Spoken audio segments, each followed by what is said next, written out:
So now we are going to start with a chapter, and that is Lifelines of National Economy. So Lifelines of National Economy. If we want to travel anywhere, if you want to connect to new people, if you want to do anything, there is a need of a system of transportation through which we will go from one place to another. And the system of transportation is the lifeline of the economy, because no goods will be transported from one place to another without any means of transportation. Are you getting me? Yeah. So lifelines of economy, of national economy, or lifelines of economy is our transportation system. So there are three types of transportation system. There is land, water and air. In land there are roadway, railway, pipelines. In waterways there are different types of ships, boats. Okay, so they work in water. Then in airways there are helicopters, aeroplanes. Okay, so this was the overview. Now let's go in deep about this. So land. In land there are roadways. Now in roadways, roads are very economic. Okay, so there is only a need for transportation by a car or by a bus. Okay, so roads are very economic mode of transportation, and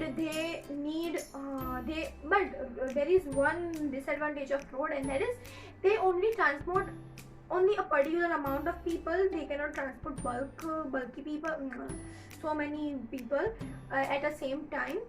So, and traffic and accidents and many other drawbacks are also there of roadways. But yeah, there are roadways, and roadways are very day-to-day transportation system.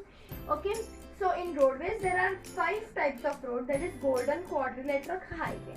Now what is Golden Quadrilateral Highway? That connects the main cities of our country, that is Delhi, Kolkata, Mumbai, Kerala, that is Chennai.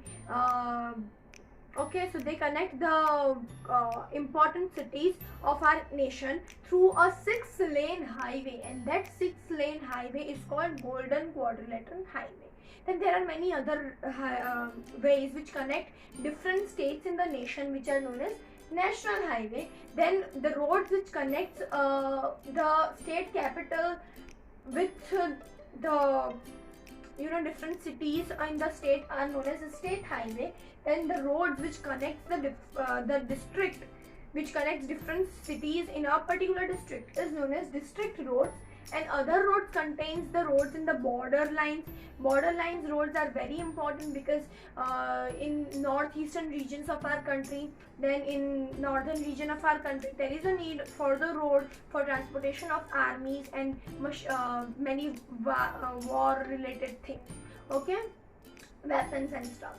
So other roads also contains the roads which are present in rural areas, and roads are of 2 types. There are the roads which are metallic roads and roads which are made up of sand, brick. Those are 2 types of roads. Okay, so metallic roads, the Golden Quadrilateral, national, state, district, they are made up of metallic roads.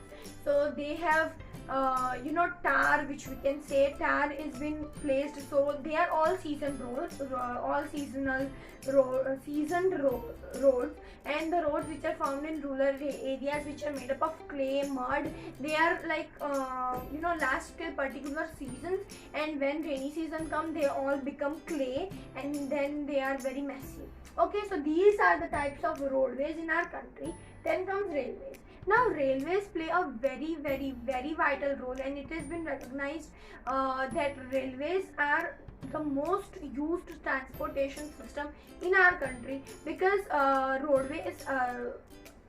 railways are very economic than roadways. We can say that roadways are economic, but petrol and all is very expensive, or diesel and all is very expensive. So railways are very economic than roadways. And railways transport so many people. They transport bulk of goods, and they connect people from one place to another through a particular transportation lane, and they don't have any traffic and all also. So railways are very fine on that basis. But if we see in the drawbacks of roadways, then there are many delays and stuff. Then Indian ticket system, and then corruption and all. So railways are not beneficial politically, but economically they are very beneficial. They are not also beneficial socially, but yeah, they are beneficial economically. Then pipelines. Pipelines, the transportation of slurry, the transportation of natural gases, transportation of petrols, transportation of the liquidified or gaseous substances is done by pipelines. Now pipelines are rather under the roads. They are always under the roads in our countries. Okay.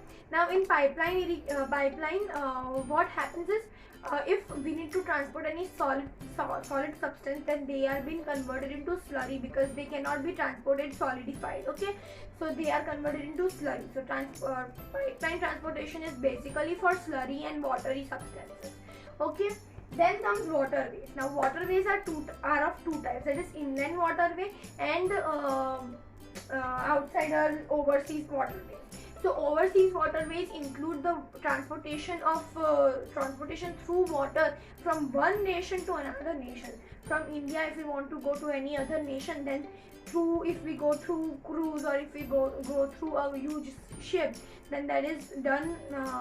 That is called as overseas waterways. Those waterways are known as overseas waterways. And transportation of